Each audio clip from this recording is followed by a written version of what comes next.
Այս մարտաֆիլմը շարունակում է առաջին մարտաֆիլմի պատմությունը։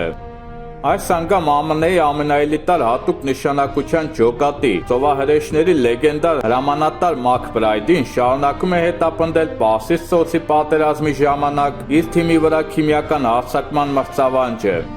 Նա վճռականորեն տրամադրված է գտնել հանցագործին, ահաբեկիչ Սարգսյանին, կենդանի թե մահացած, սակայն նախ Մաքբրայդի թիմը պետք է փրկի իր հարուստ հոր կողմից առևանգված աղջկան։ Այս դժվարին առաջադրանքն ավարտելուց հետո առևանգողը շրջապատել էր իրեն հզոր անվտանգության ուժերով։ Մաքբրայդը մեկնում է, որպեսզի գտնի ահաբեկիչ Սարգսյանին, որը ենթադրաբար մահացած է, սակայն ահաբեկիչների կողմից դարանակալվելուց եւ գերի ընկնելուց հետո Մաքբրայդը իմանում է, որ Սարգսյանը կենդանի է եւ պլանավորում է նոր հարձակում։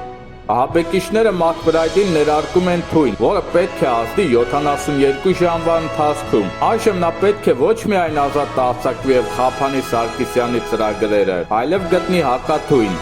Այս ֆիլմում եւս գլխավոր դերերում նկարահանվել են ըմբիշ եւ դերասան Հալք Հոգանը, դերասան Կարլ Ուեզերսը, դերասանուհի Շեննոն Թվիդը, դերասան եւ մարդ-արվեստների վարպետ Մարտին Քովը, իսկ ահաբեկիչ Սարգսյանին մարմնավորել է դերասան Ջերարդ Պլանկետը։